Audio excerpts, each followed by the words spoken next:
방구대장 TV! 우리 박매가 요즘 저한테 민원을 많이 제기하고 있습니다. 맞습니다. 왜 오부소 컨텐츠 안 주냐? 에이, 왜 공인중개사 컨텐츠만 하냐? 본인은 투자를 하고 싶은데 방구대장한테 투자를 많이 배우고 싶은데 그렇다기보다 방구대장은 중개사 컨텐츠만 하니까 근무 의욕이 떨어진다. 그래서 제가 박매한테 그러면 너 여기 한번 갔다 와봐 라고 알려준 게 있습니다. 제가 한 일주일에 2번 정도는 항상 경매 공매 물건 쭉 다 탐색을 해요. 개중에 괜찮은 게 있나 없나. 그리고 경공매 물건 탐색하다 보면 제가 시장 감각을 계속 유지할 수 있거든요. 그 물건 한번 소개해 봐 드릴게요. 액수는 좀 커요. 액수는 큰데 가장 중요한 건 출구 전략이에요. 제가 여기서 출구 전략을 어떻게 짰는지 한번 보실 필요도 있으세요. 경매 번호는 2020 타경 11079번입니다. 용인시 기흥구 영덕동에 위치하고 있고요. 토지 면적은 76.8평, 건물 면적은 114평, 그 다음에 감정가는 10억 5천에 나온 물건이에요. 다가구 주택입니다. 다가구네요. 네.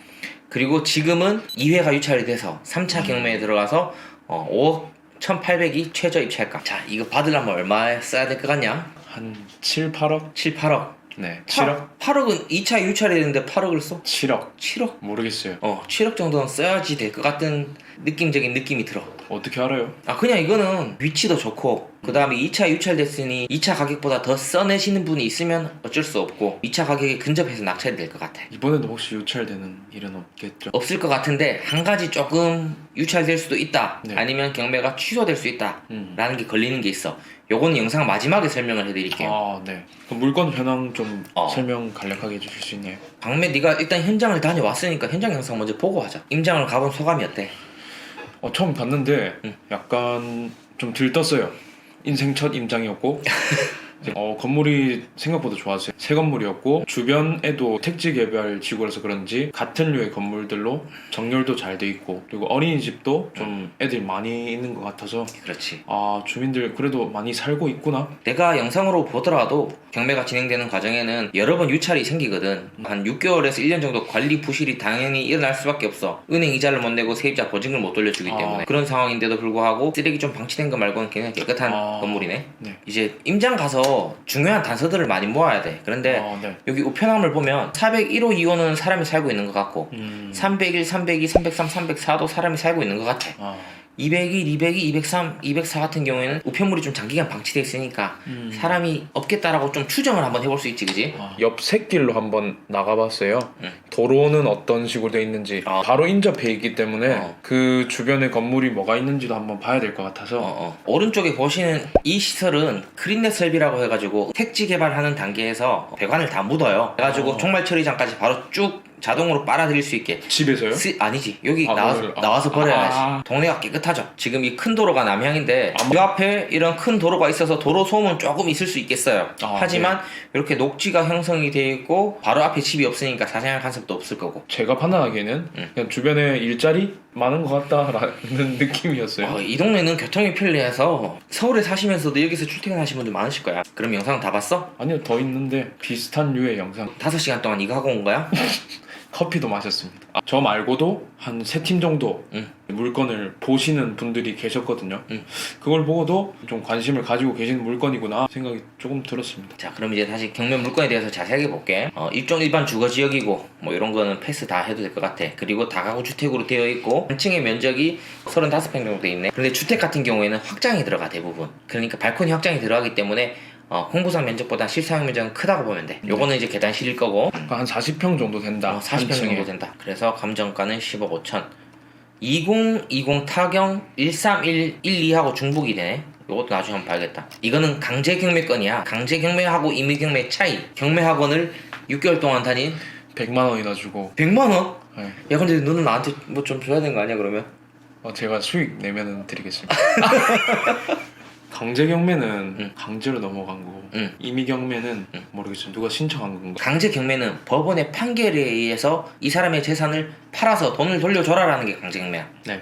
임의 경매는 담보권 실행을 위한 경매야. 내가 돈을 빌려줬고 거기에 따라서 적법하게 담보권을 설정을 했어. 그런데 내가 이자를 못 받거나 채권 회수가 안 되기 때문에 근저당이든 저당권 설정을 해놨잖아. 그거를 실행을 위한 경매. 법원의 판결이 필요 없는 거지. 내가 정당한 권리를 설정을 해놨고 그 권리에 따라서 집을 팔아서 돈을 빼간다는 거야. 정확한 용어는 임의 경매가 아니고 담보권 실행을 위한 경매. 2020년 7월 23일자 기준으로 2014년도에 관계행정청에 위반 건축물 표시, 다락층도 불법 증축했고 불법 대수선도 했다. 건축 허가는 3가구로 받아놓고 실제로는 10가구로 쪼개서 임대를 하고 있다. 해서 2014년 1월 27일에 열흘 만이네. 다락은 시정 완료되었다고 건축물 대장에 기재돼 있네, 그지? 물론 현황은 다시 봐야 돼. 다락이 시정 완료했다 해놓고 다시 또 터서 쓰고 있을 수도 있어. 그리고 탐문 조사 결과 2층 4가구, 3층 4가구, 4층 2가구, 4층 부분 복층인 것으로 조사됨. 조사 결과 4층도 복층으로 쓰고 있고 쪼개기도 현재 그대로다. 건축물 대장상의 위반 건축물이다.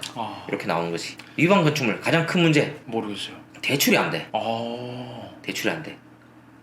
그러면 경락자금 대출도 못 받는 거예요? 그렇지. 돈이 엄청 많아야 들어갈 수 있는 물건이네요. 그렇지. 그리고 이 대출이 가능한 방법을 잘 찾는 게 실력이에요. 저 같으면 이거 가지고 사업 계획을 만들고 그 다음에 일부분에 대해서 신용대출이라든가 사업자금으로 대출을 조달할 방법을 찾을 거예요. 이런 부분에서는 한번 다 각자가 한번 잘 짚어봐야 되는 부분이 있을 거예요. 물건은 참 좋은데 위반 건축물이라서 그렇지. 레버리지 활용을 못하니까 그렇지. 경매에서 제일 중요한 요소가 레버리지를 활용할 수 있다는 장점이잖아요. 그렇지.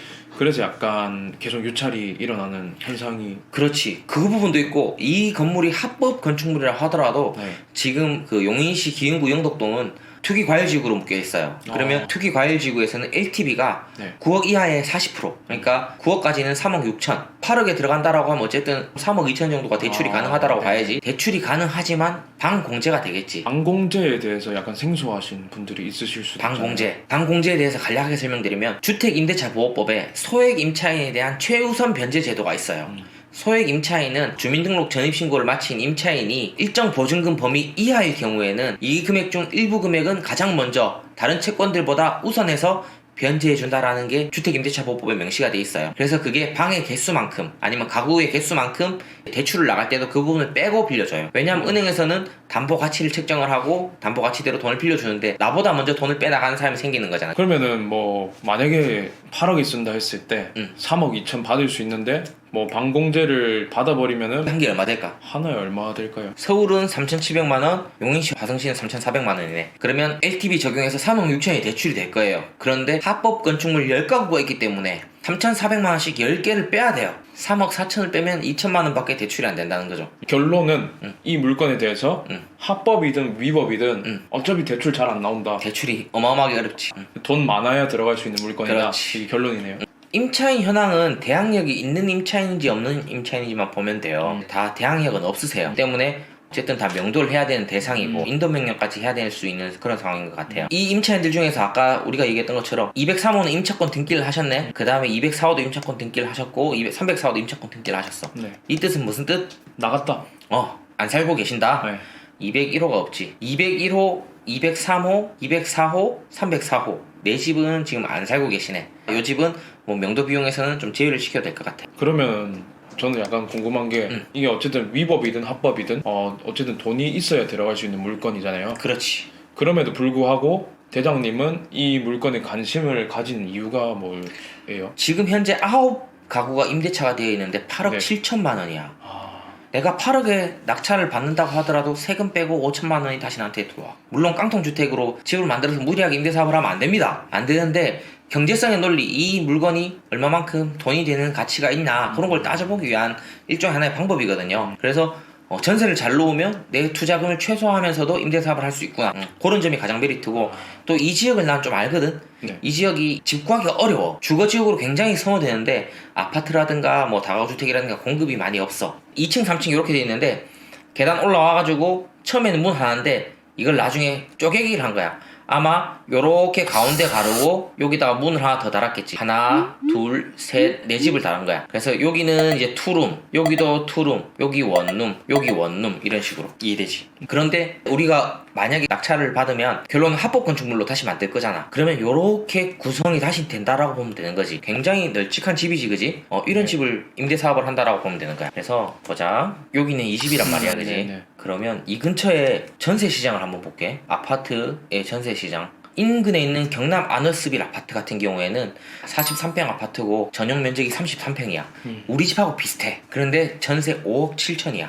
그리고 인근에 기흥 유타워에 있는 전용 면적 18평, 전세 3억 2천 시세가. 어떻게 보면 우리가 경락받을 그 집보다 한 절반 정도 되는 집이야. 그런데도 3억 2천이야. 물론 입지적으로 아파트하고 단독주택은 차이가 있을 수 있겠지만 입지상으로 큰 차이 없고 인근 아파트를 봤을 때는 한 4억 정도에 나갈 수 있는 집이야.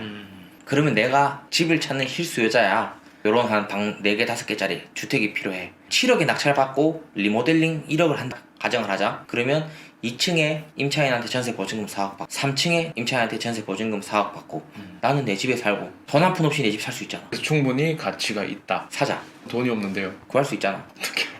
산화 뭐 광고 받았구나. 아니 아직 그 짬이 안 돼가지고. 그래서 전세를 2가구를 놓고 내가 한 가구를 거의 무상으로 살 수 있다. 또 전세 2가구를 놓고 합법의 범위 내에서 쉐어하우스 형식으로 임대를 한다. 뭐 이런 그림이 그려지지. 그렇게 되면 사실 내 투자금은 최소화, 무피로 투자를 하면서도 임대소득도 발생시킬 수 있고 시세 차익도 바로 실행을 시킬 수 있지. 자, 지금 그러면 이 영상을 보시는 저희 구독자님, 그 다음에 방구대장, 방매, 지금부터 우리가 해야 될 일은 뭔가요? 8억을 모으자. 그렇지. 조달해. 매각기일이 4월 9일이네요. 4월 9일까지 8억 모으셔가지고 저한테 전화 주시면 제가 이제 경매 진행 전 과정부터 명도까지, 그 다음에 리모델링까지. 아, 이렇게 해도 되나? 컨설팅인가요? 일단 B 해줘 이거. 네. 이 명도까지 다 못 해드릴 것 같아요. 아무튼 관심 있으신 분들은 제가 볼 때 권리상의 하자가 없고 경매 입찰 참여하셔도 충분히 좋은 집이 될 것 같습니다. 네. 수익 잘 날 것 같고요. 여기 요거 한번 중복되는 거 볼게. 아까는 강제 경매잖아. 이건 임의 경매야. 네.